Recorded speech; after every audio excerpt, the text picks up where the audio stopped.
Guys, I'm on a new permission today. This is an older house. I'm not even sure how old the house is, but guy was nice enough to give me permission, cleaned up some leaves for him, and let me detect around the yard. I was here 2 days ago and found 2 wheat pennies. It's a small yard, got some big trees in it. No, big old pine tree, but yeah, the other day I was here, I got 2 wheat pennies, but I just stopped out today. It's cold, it's a little rainy, but got my first good target. It turned out to be a silver Rosie here. Looks like 50, 59.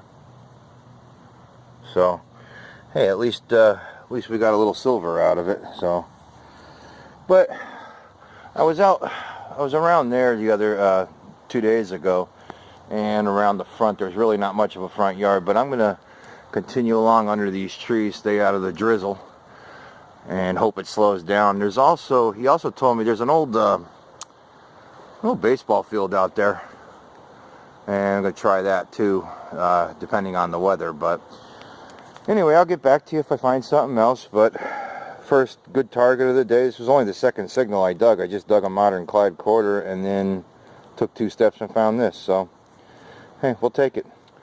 Alright, see you on the next.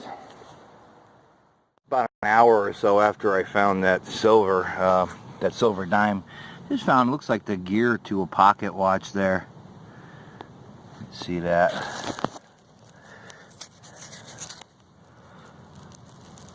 Some kind of gear, maybe.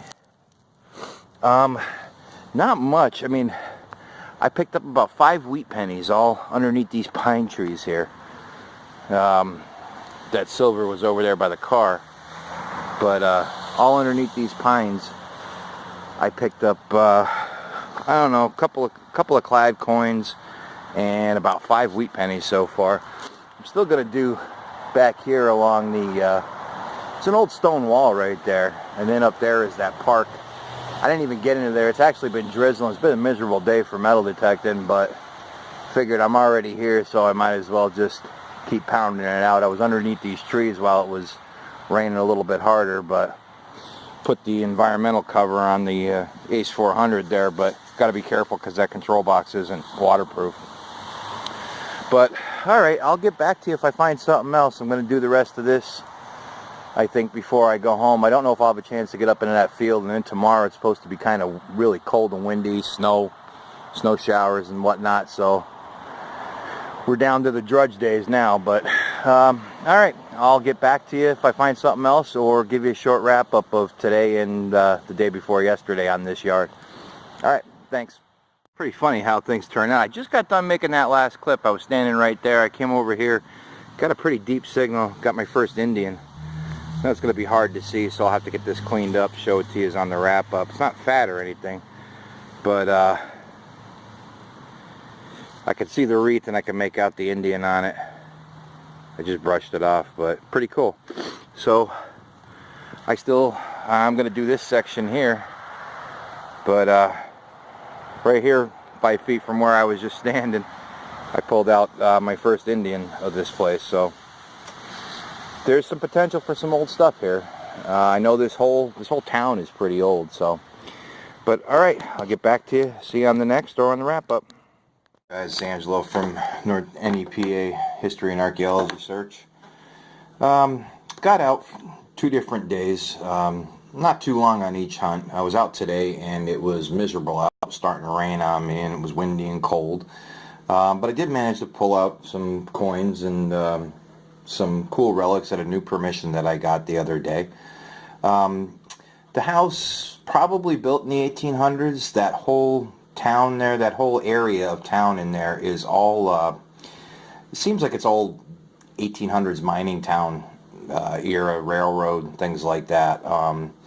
So the yard was kind of trashy, and it was a small yard to hunt, but I ended up pulling some interesting relics anyway. So anyway, let me get started on this. I didn't show the trash on this hunt only because there was a lot of it, and some of the stuff today was just so muddy I didn't feel like cleaning it all off. So this is just the relics and finds. Now this thing, I'm not sure what it is. Could be just a piece of junk, but I don't know. It was different, so I just cleaned it up. And I got your, little reflector here. But this, I think, is an iron knife handle, maybe. I'm not sure, but I think it is. Of course, you can see here, this was bits of a pocket knife that I found today. Came out in a whole bunch of pieces. I got the both little inlays there, but there's not much left of it, obviously. That was from today. Now, the other day I got this thing. Now, it's cast iron. I'm going to try to maybe get a little bit of close-up on it here. Somebody told me that they thought that it might be a beer tap, an old beer tap. It's got a threaded end on it, and makes sense. Could be an old beer tap. Not sure on it. It's got some ornate designs, but I mean, the more I look at it, the more that I think that maybe it could be. But pretty interesting find anyway. Couple of maybe got a shotgun shell, and looks like just an old brass casing for maybe a pistol or something. I don't know. A couple of keys. This is like a little set of mini keys there. And this is an old Yale and Town key. You might remember from some of my earlier videos, I did find an old Yale padlock, but it was before it became Yale and Town.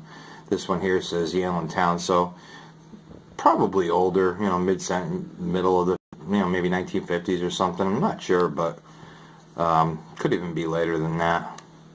But still, neat little find. This here was looks like just an iron pin, actually. Don't know if those are supposed to be grapes or what, but there's a pin backing on the back here. See if that'll pick up for you. But you can see where there was a pin right here was one connection, and it connected up the top up there. So that was right near where I found the beer tap. They were probably within 2-3 feet of each other. This here is an old name tag I found. It's just a stamped name tag, as you can see. This is Mrs. Don Bentel, 7 Miller Street, Pittston, Pennsylvania. The thing is I was not in Pittston. This actually came out of a different town, but it's from Pittston.